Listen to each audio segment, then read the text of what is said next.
I'm Haydn Hughes. I'm the Minister of Tourism and Infrastructure, Public Utilities, Water, Electricity, Housing and Telecommunications from the island of Anguilla. That is a broad mandate. Minister, thank you for giving Breaking Travel News some time here at Turks and Caicos at SOTIC. Give us an update, first of all, from Anguilla's perspective.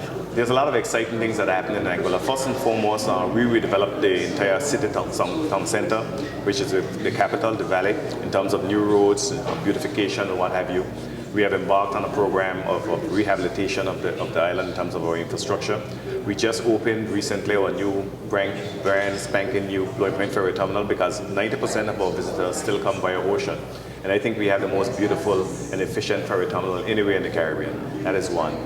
We are going to redevelop the airport. We have commenced work on that. In that we have already completed the parallel taxiway, a new parking lot, a new apron space.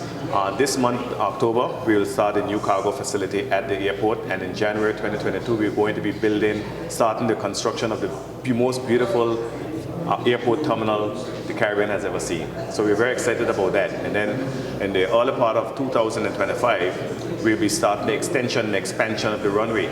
So that in itself will allow us to have more visitors to Anguilla because you'll have more direct connections into Anguilla. So we're very excited about the prospects in the future. Sounds like you're really focusing on that sort of infrastructure side of things to really ensure that you've got the capacity to actually kind of meet the demand and the future growth.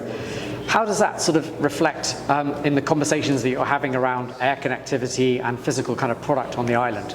Well, the physical product is there. We have some of the greatest collection of luxury hotels and villas, even Airbnbs that are unparalleled on Anguilla. We have the most beautiful beaches. We are the culinary capital of the Caribbean. We have some wonderful people. 95% of the employees in the hospitality sector are Anguillas, and that is important.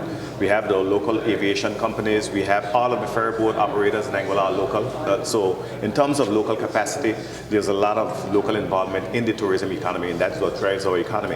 By having more connectivity and more flights coming to Anguilla, more people, which result more heads and beds, it creates even more economic opportunities for the people of Anguilla, and that is immensely important to us. Because even though we enjoy very high occupancies, our tourism is basically seasonal. We want to reduce the seasonality of it as much as possible.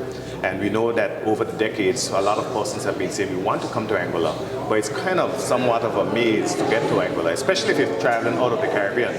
So with the increased capacity and increased development in terms of the airport, we're preparing ourselves to be able to meet those demands and those needs. And when we're there in Anguilla, what is there to do? Well, there's so much to do. A lot of people believe that we're just laid back and quiet, but there's so much that happens in Anguilla in terms of nightlife, in terms of we have 200 nautical miles of ocean territory. That's a significant, we have one of the largest ocean territories in the Caribbean. So there's a lot of deep water fishing, there's a lot of keys that you can visit in terms of excursions, scuba diving. Scuba diving is tremendously important to us. We have some really great Spanish galleons. We have some other wrecks and a huge barrier reef that persons can go and just explore the underwater offerings in Anguilla. We have a number of water sports on the island as well. We have a lot of non-motorized water sports, from this kite surfing to you name it. You know, we have those. And then there's a nightlife. You know, we have a lot of nightlife. We have great restaurants, as I said before. We're the culinary capital of the Caribbean. That in itself says a lot.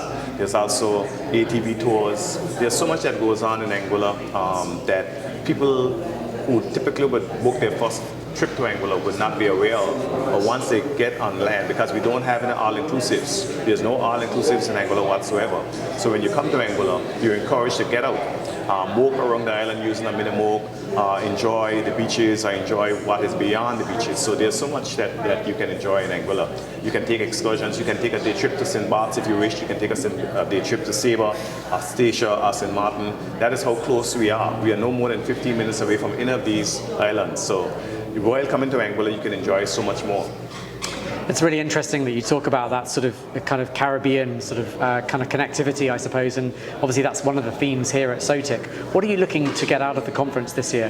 Well, of course, you want to know what is going on in the marketplace. You want to hear from your peers, from your colleagues.